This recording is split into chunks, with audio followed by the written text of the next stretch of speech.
Lundi 16 septembre 2019, un plaisir pour moi de vous retrouver dans cet autre numéro de Café Débat, vous le savez, l'émission qui donne la parole à ceux qui veulent la prendre en vue d'impacter l'opinion.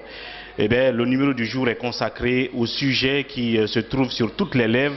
Il s'agit évidemment de la consultation instruite par le président de la République au sujet de la nouvelle constitution. Depuis son adresse à la nation, donc tout le monde en parle, chacun prend position, chacun voit la chose selon son angle de vue. Évidemment, au bout, ce sont les entités de la société civile, celles politiques et les syndicalistes qui doivent être donc consultés sur ce sujet majeur de notre pays.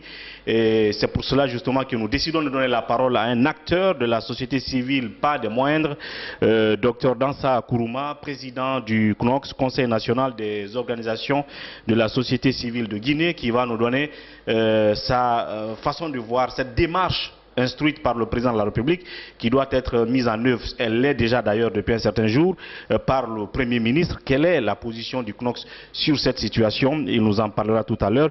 Et puis l'autre sujet, et qui sort aussi de cette même adresse à la nation du président de la République, c'est la demande pressante qu'il a faite au Premier ministre d'appuyer la CENI de sorte que celle-là puisse tenir les élections législatives, notamment en cette année 2019. Techniquement, est-ce que cela est possible sans pour autant qu'on bâcle le processus électoral en tant que tel, en même temps tenir les élections législatives pendant que les conseils de quartier et de district ne sont pas installés?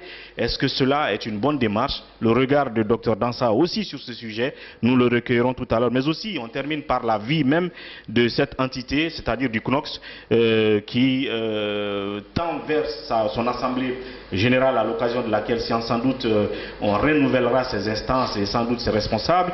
Là aussi, il va nous dire à quel niveau le processus se trouve en ce moment. Docteur Dansa Kourouma, qui nous reçoit ici, dans les locaux du CNOX. Docteur, bonsoir, disons bonsoir et merci de nous recevoir. Bonsoir, c'est un plaisir. Et je vous souhaite la bienvenue au siège du CNOX. Merci, merci. Je rappelle que ce n'est pas la première fois de toute façon.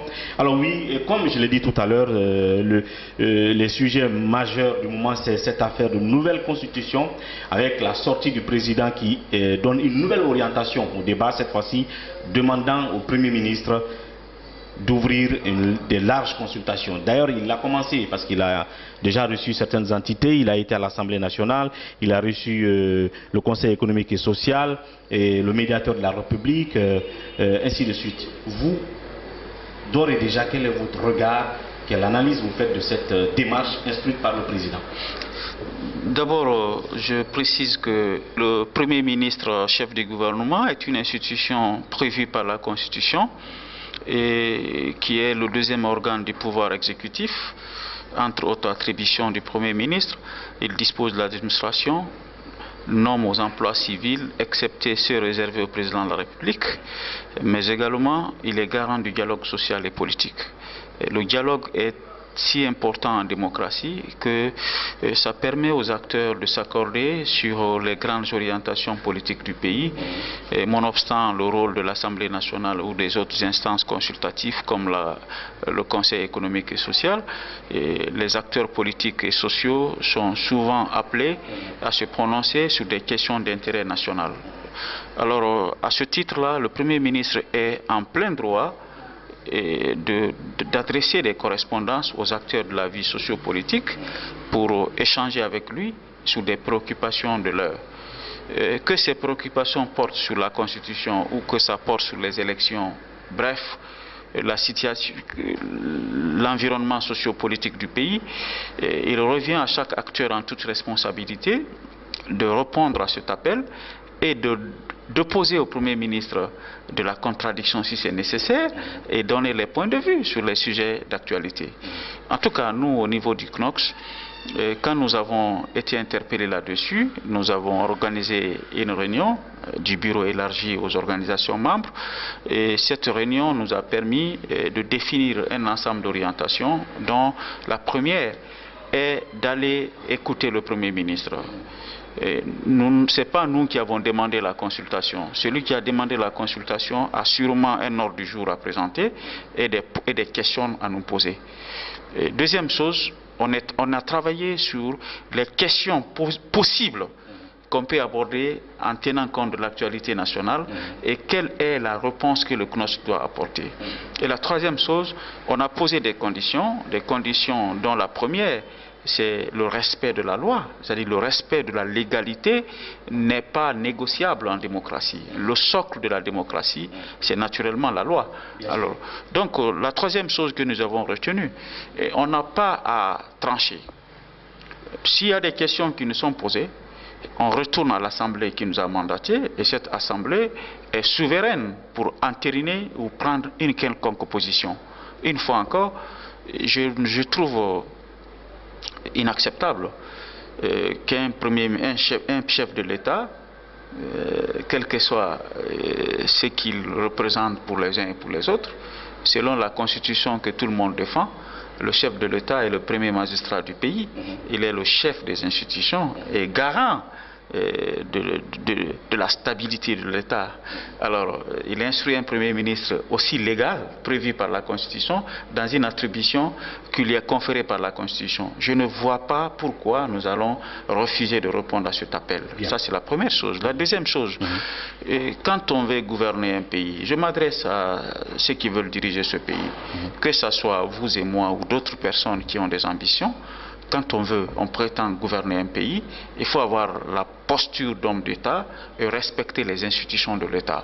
Même si elles fonctionnent tant bien que mal, mais nous avons une obligation de respecter la loi. Donc, cela veut dire que même si vous avez sur la question donnée des préjugés ou un doute évident sur le personnage, mais puisqu'il incarne une institution, quand je parle du Premier ministre, il faut se mettre au-dessus, parce que justement, en parlant clairement de ceux qui immédiatement ont rejeté cette démarche de consultation, il y a les partis politiques qui composent le FNDC et les entités de la société civile aussi qui composent la même structure, qui ont immédiatement rejeté. Vous êtes en train de dire qu'ils sont censés saisir cette main tendue et à rencontrer le Premier ministre qui incarne une institution et pas lui en personne. Je n'ai pas compris la question. C'est-à-dire que les partis politiques qui ont immédiatement rejeté la possibilité de venir à la consultation parce qu'ils doutent du Premier ministre qui, pour eux, a déjà pris position sur cette question de constitution en disant oui, nous sommes d'accord et tout mon gouvernement, et donc il porte un préjugé sur sa capacité de pouvoir fidèlement rendre compte au président de la République. Vous pensez qu'il devait se mettre au-dessus de ces attitudes-là de suspicion? Il a dit dans son discours que ce n'est pas parce qu'il s'est positionné, mais il s'engage à écouter les gens dans le respect lié à la mission que le président lui a confiée et de rendre fidèlement compte au président. Lui-même, il s'est rendu compte qu'il y a une différence entre la personne physique et la personne morale. Je ne fais pas l'avocat du diable, mais quand vous rencontrez le Premier ministre, c'est parce que les positions sont contradictoires qu'on doit se parler. Alors, il faut que chacun accepte de venir prévaloir sa position pour que l'opinion nationale et internationale soit témoin de ce que nous ressentons ou du combat que nous menons. Donc, une fois encore, il était idéal, l'idéal serait qu'une autre personnalité puisse conduire ces débats, mais c'est la mission du Premier ministre, c'est à lui de décider de confier à quelqu'un. Même si lui, il a déjà une position sur la même question de constitution. Mais exactement. Mais le problème, il ne peut pas déformer la position des acteurs. Parce qu'aujourd'hui, nous sommes dans une société médiatisée. Quand vous rencontrez le Premier ministre, vous avancez une position, il vous reviendra, les médias aussitôt vont vous interpeller là-dessus. Informez les médias sur ce que vous avez dit. Et finalement, votre parole et votre position sera renforcée et amplifiée par les médias. Donc, une fois encore, chacun a ses modifications. Moi, jusqu'à preuve du contraire, quand une institution est légale, ce n'est pas nécessairement l'homme que je regarde. Je suis d'accord avec Barack Obama, on a besoin d'institutions fortes, pas d'hommes forts. Les hommes sont des politiques. Il y a beaucoup de ceux qui sont dans l'opposition aujourd'hui qui ont été premiers ministres dans ce pays. Ce qu'ils ont posé comme acte en ce moment quand ils étaient premiers ministres et aujourd'hui ils sont dans l'opposition, est-ce qu'on va les juger en fonction de ça? Je crois que les positions ont changé et les contextes ne sont pas les mêmes. Donc nous sommes des légalistes. Nous allons répondre à l'appel du Premier ministre, mais nous ne venons pas pour parler de nous-mêmes. Nous venons transmettre au Premier ministre les préoccupations des citoyens et on est garant du respect des lois et surtout de la constitution de notre pays. Chaque citoyen a une obligation de défendre les lois du pays. Et nous allons le faire comprendre ça. Voilà, là c'est clair, le CNOCS va répondre à l'invitation du Premier ministre pour ces consultations, si on peut le dire. Sur le sujet de la question de consultation, de constitution, quels sont les éléments? Vous avez parlé tout à l'heure des éléments de réponse que vous avez apprêtés en voyant le sujet qui est à l'ordre du jour, notamment la Constitution. Quels sont ces éléments de réponse, par exemple? Parce qu'il va être question de demander, par exemple, qu'est-ce que vous pensez de ce débat de nouvelle Constitution? Est-ce que vous pensez, en tant que CNOCS, que c'est le moment et qu'il faille qu'on dote la Guinée d'une nouvelle Constitution en ce moment-là, donc d'aller vers un référendum? Est-ce que vous avez des éléments de réponse clairs? C'est une très bonne question, mais avant que la question ne soit posée, si j'apporte maintenant les réponses, je mets la charrue avant le bœuf. Je sais que tu es très intelligent, mais convenons-en. Et après la rencontre du Premier ministre, en fonction des questions qui sont posées, des réponses appropriées seront données. Mais je veux que l'opinion, surtout les citoyens de ce pays, comprennent que le CNOCS est né, a été mis en place pour défendre leurs aspirations et conformément aux lois. Nous n'allons jamais déroger à ce principe de profiter des cadres qui se présentent devant nous pour réitérer notre volonté et notre engagement à faire respecter la loi dans ce pays et à respecter l'expression de la volonté profonde des citoyens, parce que le rôle de la société civile, c'est la défense de l'intérêt général. Et ça, rassurez-vous, aucune réponse n'ira en dehors de ce cadre-là. C'est ça nos valeurs, c'est ça nos principes. Bien. Autre chose que je peux vous dire, nous ne venons pas avec des idées préconçues, parce que dans la lettre qu'on a reçue, on ne nous a pas notifié que le débat porte sur la Constitution, ou bien ça porte sur la mise en place des chefs de quartier ou pas. C'est les sujets de préoccupation nationale. Du moment. Même si on sait que la Constitution fait partie et les élections législatives. Donc nous allons en profiter et donner ce qu'on a comme orientation. Parce que je le disais aujourd'hui sur les grandes gueules, nous ne nous sommes pas représentés au Parlement. Pour le moment, il n'y a pas de candidature indépendante pour être au Parlement. Alors, nous ne pouvons pas participer à des débats autour des questions politiques au Parlement, parce qu'on n'a pas de députés. Mais s'il y a un cadre qui se présente devant nous pour rencontrer le chef du gouvernement, instruit par le président de la République, pour lui dire des choses qui sont des préoccupations des citoyens, de la société civile, honnêtement, que les gens restent à l'aise. Nous sommes à la hauteur de cette confiance et nous allons relever le défi. On va poser les bonnes questions et apporter les bonnes réponses conformément à nos valeurs et principes. Voilà, je pense que de ce point de vue c'est clair, le CNOCS va prendre part à ces consultations, va répondre à l'invitation du Premier ministre, parce qu'ils estiment que c'est une démarche tout simplement démocratique. Et évidemment, à cette occasion, nous verrons les réponses que le CNOCS apportera aux questions qui leur seront posées par le Premier ministre et son équipe dans ce sens-là. Alors, en parlant de l'autre sujet qui a été abordé par le président de la République dans son adresse à la nation, qui devient donc un des sujets majeurs du moment, comme le Premier ministre l'a trouvé comme vocabulaire, c'est la tenue des élections législatives en cette année-là.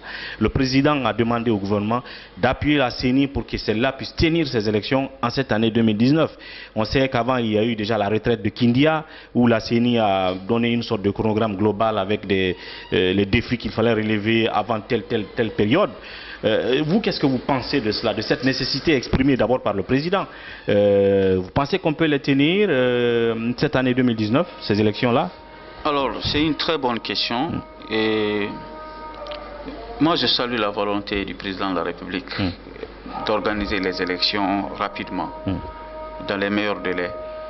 Mais l'accent doit être mis sur la qualité des élections, que la course à la montre.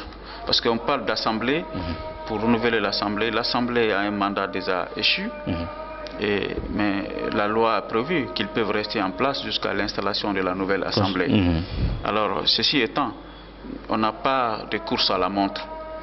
Mais par contre, le président doit rassurer les Guinéens sur sa volonté d'organiser des élections transparentes, crédibles, dont les résultats peuvent être acceptés par tous les acteurs.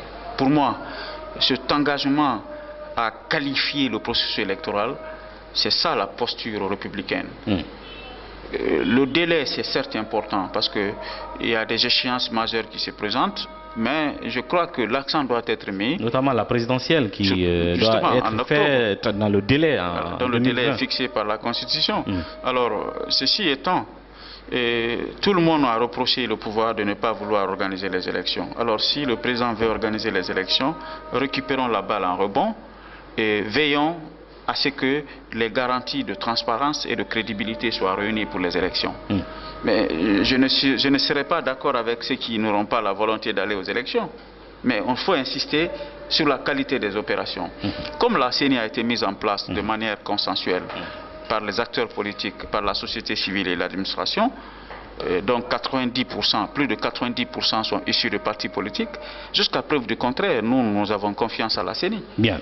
Donc, même si apparemment il y a des remous en ce moment au sein de la CENI concernant ce chronogramme qu'ils veulent tailler, évidemment sur, on va dire, la volonté exprimée par le président.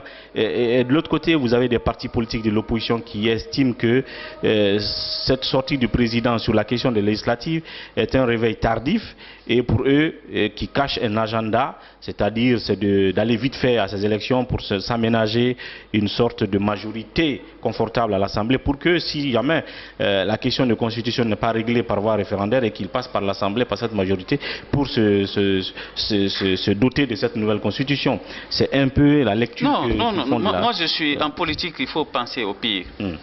Je suis d'accord avec eux et c'est de bonne guerre que chacun se batte pour avoir la majorité à l'Assemblée. C'est ça le principe de notre démocratie. Mais ce n'est pas cette volonté que je réprimande moi. C'est les garanties de transparence et d'élections crédibles, conformes à la loi et aux normes internationales. Si la CENI nous garantit et nous rassure sa capacité de tenir ces élections, il n'y a pas de raison pour ne pas que la société civile accompagne le processus. Mais nous allons veiller, c'est ça notre rôle. Conformément à la Constitution et la loi électorale qui existent, nous ne sommes pas compétiteurs politiques, la société civile. Mais nous veillerons à ce que le suffrage reflète la volonté des citoyens. C'est ça que nous avons toujours fait à travers l'observation électorale, à travers le contrôle du processus électoral. Donc une fois encore, il y a des questions qui sont posées sur la table.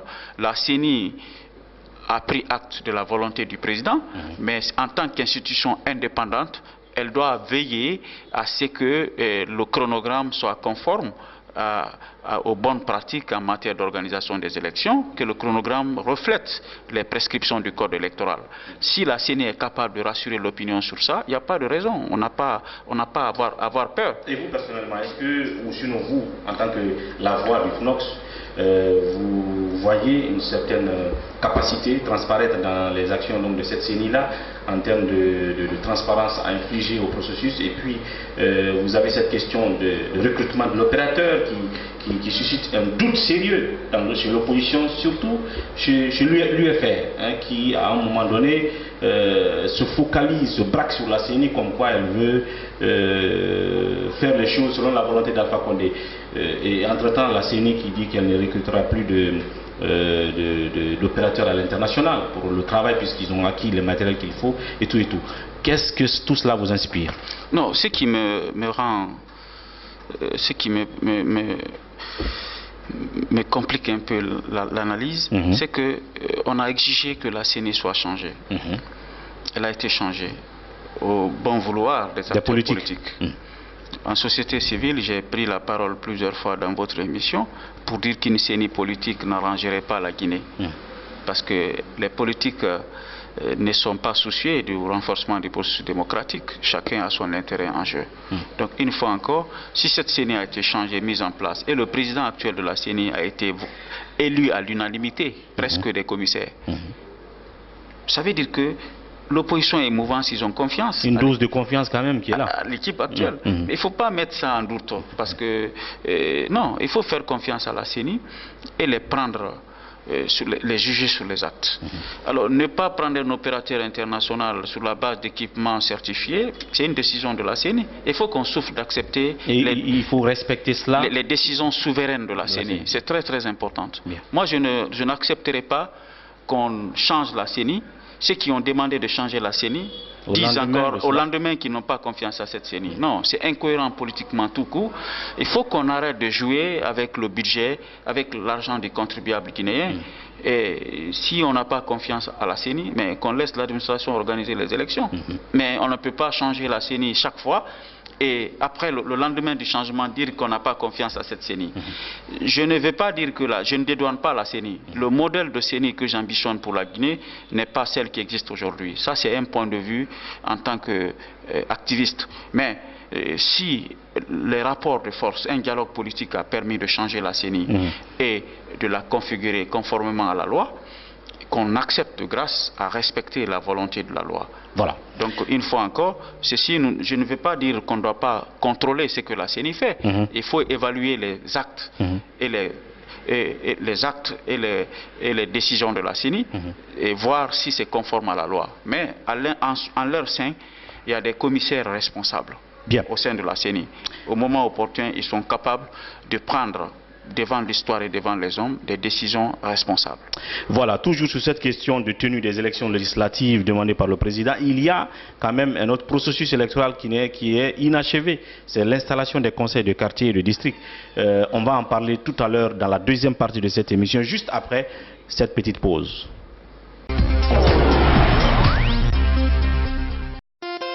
Le Club des Métis pour la prévention des conflits et le maintien de la paix, en partenariat avec la Commission électorale nationale indépendante, CENI, et la collaboration de Wassolon Agency Communication, organise la première édition du tournoi de football des partis politiques.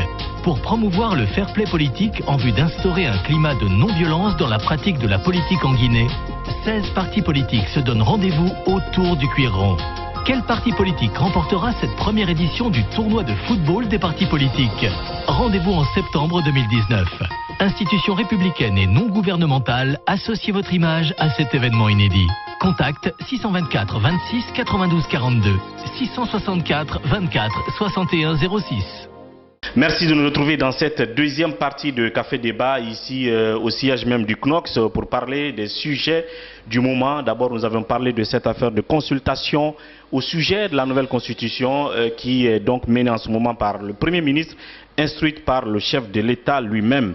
La position du CNOX quant à la nécessité de répondre ou pas, vous l'avez déjà vu que l'invité du jour, Dr Dansa, s'est prononcé dessus. Et nous étions en train de parler tout à l'heure d'élections, que le président a voulu qu'elle soit tenue en cette année 2019. Je l'ai dit tout à l'heure, oui, le président veut qu'on aille à ces élections, mais est-ce que vous pensez qu'il oublie en même temps qu'il y a d'autres élections qui ne sont pas arrivées à leur aboutissement, c'est-à-dire l'élection des élus locaux, notamment les chefs de quartier et districts. Qu'est-ce que vous pensez de cet empressement pour les législatives alors que ces chefs de quartier et districts ne sont pas encore installés? C'est pourquoi le discours politique, dans un contexte de méfiance, doit être paramétré et bien analysé avant que ça soit lancé. Parce que c'est comme une balle de Kalachnikov, quand c'est tiré, on ne peut plus rattraper. Une fois encore, au lieu d'indiquer une date précise ou une période précise, telle n'est pas les prérogatives du président. Ça, c'est lui qui prend le décret pour fixer la date, mais sur la base d'une proposition de la CENI. Donc il a demandé de mettre tous les moyens à la disposition de la CENI. D'ailleurs, la CENI a demandé après sa retraite que si elle a les moyens, elle peut organiser les élections cette année. Je pense que c'est pour un rappel de ceci. Mais le président, les Guinéens ont besoin de garanties de la part du président.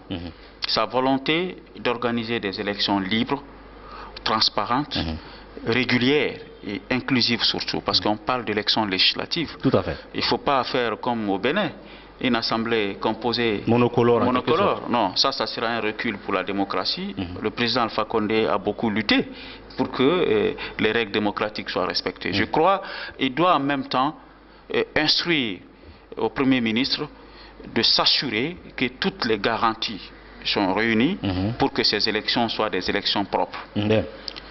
Je passe à la deuxième question.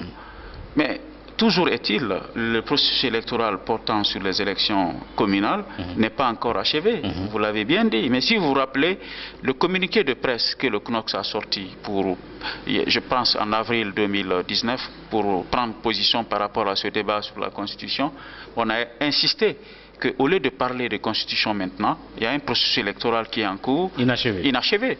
Alors il faut se focaliser. Les gens ont dit non, vous parlez, vous êtes pour ou contre. On nous donne raison. Quand vous lisez ce communiqué, il est encore d'actualité, parce que les éléments qu'on a rappelés dans ce communiqué sont des préalables pour un processus électoral apaisé. Mais toujours, on saute sur les vrais...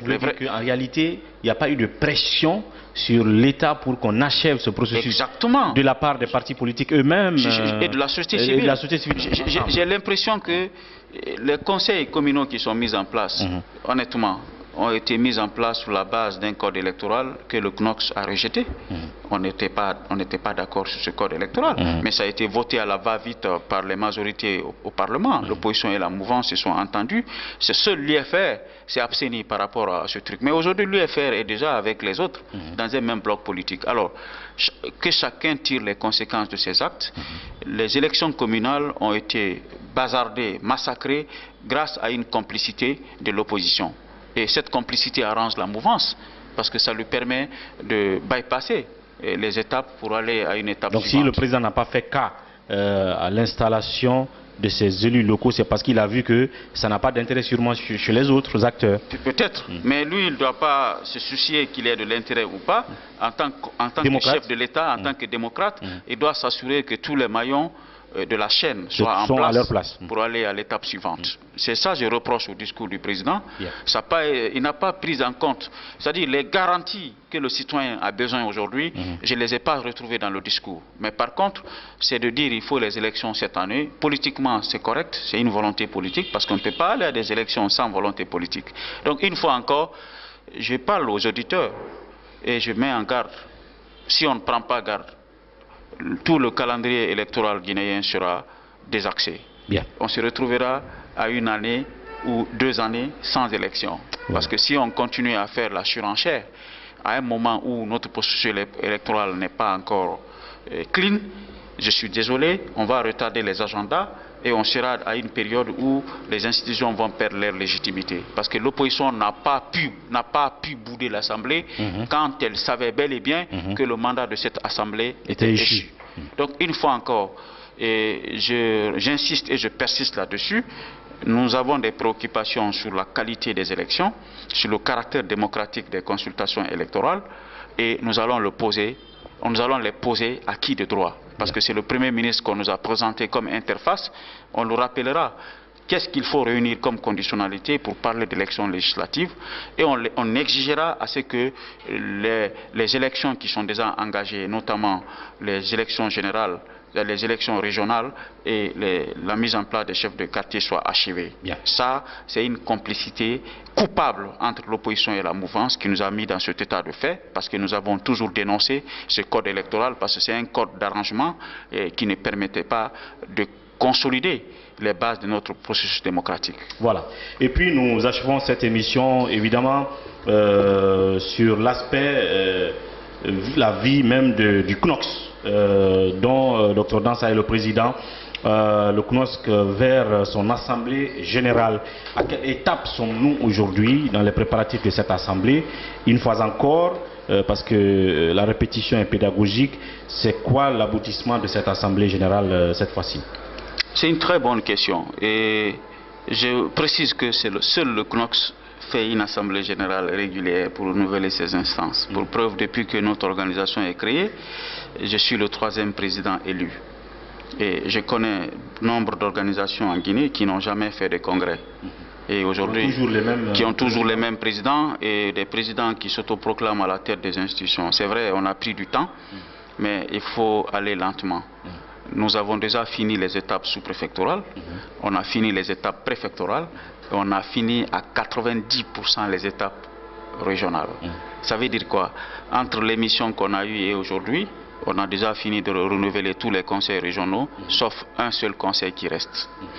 Alors, rassurez-vous, le travail thématique a commencé déjà au sein du bureau, parce qu'on a déjà adopté un règlement intérieur pour les renouvellements, pour les démembrements qui est en application, et un groupe thématique, les groupes thématiques sont créés au sein du bureau national, c'est-à-dire le bureau qui sera issu du congrès à venir de l'Assemblée à venir sera très différent des autres bureaux qu'on a connus, parce que ça va répondre à la demande sociale. C'est-à-dire, sur le plan, notre capacité de suivi et de contrôle des politiques publiques, nous allons l'améliorer, parce qu'il y aura des groupes thématiques forts qui sont composés d'organisations fortes qui vont suivre l'action de l'État sur les 4 piliers de gouvernance qu'on a identifiés. Donc, une fois encore, ça ne sera plus loin, et plus tard, dans un mois, tout le processus sera prêt pour la tenue de l'Assemblée générale. Alors, parlons de mandat. Ce n'est pas seulement du mandat d'Alpha Condé qu'on parle, même si je ne me trompe, vous avez fait déjà un seul mandat, donc vous avez droit à un second. Est-ce que vous allez vous présenter candidat pour avoir un deuxième mandat? Bon, en toute objectivité, je connais la réponse, mais je m'abstiens de donner maintenant. Parce que comme j'ai le droit à la retenue, ce n'est pas un grand enjeu pour moi. Moi, mon souci, c'est l'héritage que je vais laisser à la nouvelle génération. J'ai pris le CNOCS dans des conditions difficiles, extrêmement difficiles, où on avait perdu presque la confiance des partenaires. Aujourd'hui, ça c'est derrière nous. Avec le travail et le courage, on a pu régler ce passé. Donc il faut mettre en place des mécanismes pour ne pas que ce passé nous rattrape. Donc je suis un réformateur dans l'esprit et je ferai les réformes qu'il faut pour ne pas que l'organisation soit à la solde d'une quelconque entité politique, qu'il soit de l'opposition ou de la mouvance présidentielle, qu'on soit capable de garder notre ligne de conduite et de répondre à la demande sociale et de défendre l'intérêt général.